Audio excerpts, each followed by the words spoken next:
امیر اہل سنت دامت برکاتہم عالیہ اس مبارک یعنی مکتوب میں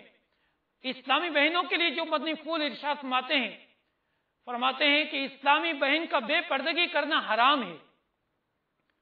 لہذا اس مبارک مہینے ربیع النور شریف کے آنے کی استقبال کی خوشی میں ہی اسلامی بہنیں ہمیشہ کے لیے با پردہ رہیں، مستقل شرعی پردہ اور زہ قسمت مدنی برقع اپنانے کی نیت کریں، اور عورت کا بے پردگی کرنا حرام اور فوراً توبہ کر کے ان گناہوں سے باز آنا واجب ہے۔ سنتوں اور نیکیوں پر استقامت پانے کے لیے تمام عاشقان رسول اسلامی بھائی اور اسلامی بہنیں روزانہ فکر مدینہ کرتے ہوئے مدنی انعامات کا کارڈ پر کر کے ہر ماہ جمع کرانے کی نیت کرے۔ تمام عاشقان رسول ماہ ربیع النور شریف میں مدنی قافلوں میں ضرور سفر کریں، لہذا اسلامی بہنیں بھی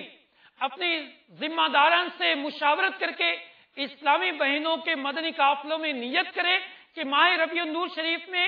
محارم کے ساتھ جو اسلامی بہنوں کے مدنی قافلے سفر کرتے ہیں، اس مبارک مہینے میں بھی خود بھی اسلامی بہنیں اور دیگر اسلامی بہنوں کو بھی مدنی قافلوں میں سفر کرنے کی نیت کروائے۔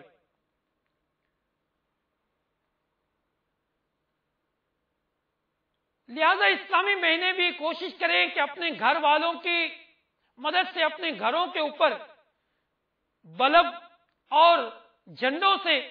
پیارے آقا صلی اللہ تعالی علیہ وآلہ وسلم کی میلاد کی خوشیاں منائیں، اپنے گھر پر 12 جھالروں یعنی لڑیوں یا کم از کم 12 بلبوں سے ضرور بضرور اپنے گھر کو چراغاں کیجئے۔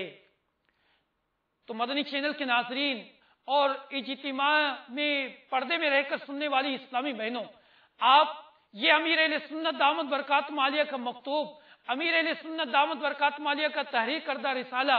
صبح بہارا، جس میں سرکار دو عالم صلی اللہ علیہ وسلم کی ولادت باسعادت کی خوشیاں منانے کی بہترین ترغیب دلائی گئی ہے اور اس میں نیتیں بھی موجود ہیں، لہذا یہ رسالہ خود بھی پڑھیں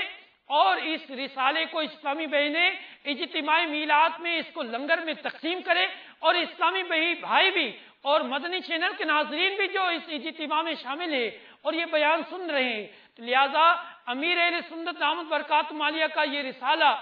صبح بہارا خود بھی ضرور اس کو پڑھیں اور اس رسالے کو اپنے محلے میں اپنے رشتہ داروں میں اس رسالے کو تقسیم کریں۔ لہذا اس رسالے سے پڑھنے سے پیارے آقا صلی اللہ علیہ وسلم کی ولادت باسعادت کی خوشیاں منانے کا طریقہ اور امیر اہل سنت دامت برکاتہم عالیہ نے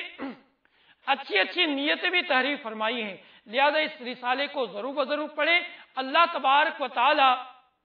ہمیں خوش دلی اور اچھی نیتوں کے ساتھ جشن ولادت منانے کی توفیق مرحمت فرمائے، اور جشن ولادت کے صدقے ہمیں جنت الفردوس میں بے حساب داخلہ عنایت فرمائے۔ بخش دے ہم کو الہی بہر میلاد النبی، نام اعمال اس یاد سے میرا بھرپور ہے، آمین بجاہ النبی العامین صلی اللہ تعالی علیہ وآلہ وسلم۔